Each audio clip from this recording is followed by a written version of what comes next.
Hello and welcome to my YouTube channel. Regular viewers will know I review many photographic, audio and video related products. Well, this isn't a review, this is a follow-up video on my introduction video to the Sony A7C. I uploaded that yesterday and I've already had a lot of people asking, can I remind them what are the major differences between the A7 III and the A7C for video production, content creation and that kind of thing. And there's quite a few differences that would sway, well, it certainly swayed me to get the A7C. I've already got the A7 III, but it has many advantages over the A7 III for video producers. So I would strongly suggest, if you're into video production and you want to go the Sony route, maybe you already have Sony lenses, you might have the A6600, whatever, go for the A7C. And I'm actually filming the close-up shot here on my A7C, and there we are, and my wide shot here is being filmed on my trusty ZV-1, and hopefully I'm filming a shot behind me on my other ZV-1. Great little cameras. Now, the first big advantage with the A7C, it has the articulating screen. I'm looking at it now and I can clearly see I'm in frame. I've got quite a tight shot on my face because as I say, it is doing the close-up shot. I've got the Tamron 28-75 lens fitted, and it's doing a grand job. So that's number one advantage. It's got the articulating screen. You haven't got to plug in an external monitor or external recorder. And there's another problem with the A7 III. The minute you plug something into the HDMI port, you lose your face detect autofocus. You can work around it if you're plugging in an external recorder, such as the Atomos Ninja 5 or the Flame or whatever, because you can set the camera to only record externally. It won't record on the SD card. So that's a problem with the A7 III. But the minute you plug something in the HDMI port, you lose your face detect. But of course, there's more cables to set up and there's more external devices to go wrong. So with the A7C, you don't have that issue. The built-in screen, it's a nice screen, it's a 3-inch display screen, and it works great. So that's number one advantage. It's got an articulating screen, and that alone would sway me to go the A7C route. Number two, no record limit. So it'll just keep on going and going and going until either A, the card fills up, or the battery runs out. So that is a great thing from that point of view, where the A7 III has a 30-minute record limit and it does overheat. I've actually never got mine to overheat, but I have heard reports that the A7 III does overheat. The A7C doesn't. On the subject of batteries, the battery life on the A7C is great anyway. It takes the same batteries as the A7 III, and they're these little Z-mount batteries, and they're really good. I'm really glad Sony went this route.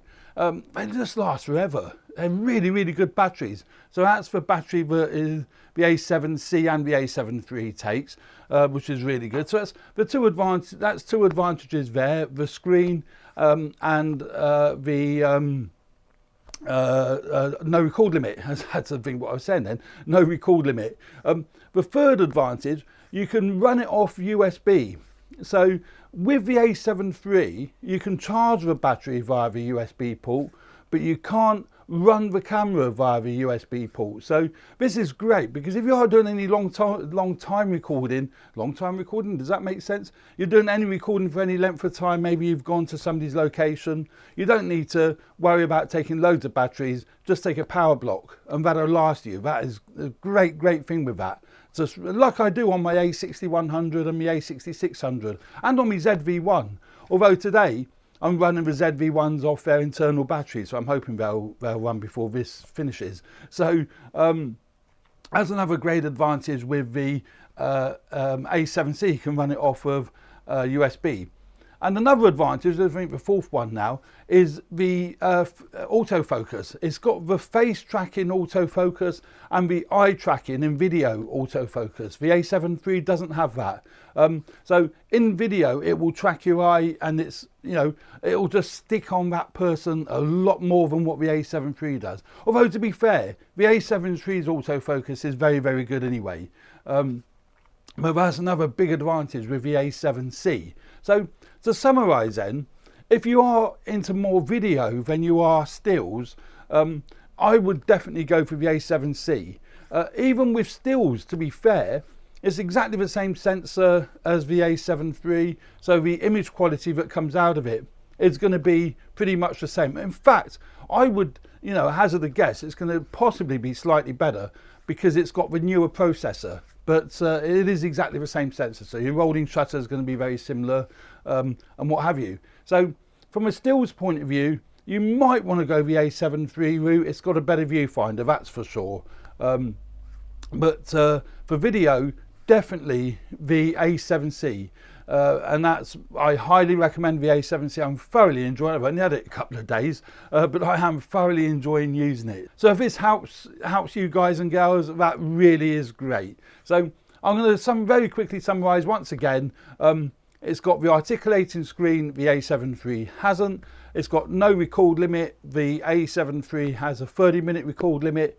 You can run it off USB, where the A7III you can't run off USB, and it has the IAF in video, which the A7III doesn't have. So there we go. That's a very quick video on the benefits of the A7C for video over the A7III. And obviously you can use all the interchangeable lenses that you can on the A7III. It is, a full frame body, just the same as the A7III, but it's just in a much more compact, it's in a much more compact body. Missing some of the function buttons, but there you go. I'm actually running the sound with my Saramonic Blink 500 wireless microphone. I'll put a link in the description below as to where you can get this from. It'd be my Amazon affiliate link. So I earn a few pennies if you order through that, but it doesn't cost you any more. You can also buy the camera through the Amazon affiliate link, and that'd be great. I did actually buy the camera from WEX Photographic as opposed to Amazon. They're a great company. I'll put a link to WEX Photographic as well. They're not sponsoring this video. I just really think they're a good company. So there we go. Thanks very much for watching. I hope you enjoy my videos. Please subscribe if you haven't already done so, and hit the like button if you find this video useful. That really would help me grow the channel, and I really appreciate everyone who has subscribed. It really, really is great, and I love every minute of it. So thanks very much. Stay tuned for more videos relating to video and photography. Cheers for now. Bye.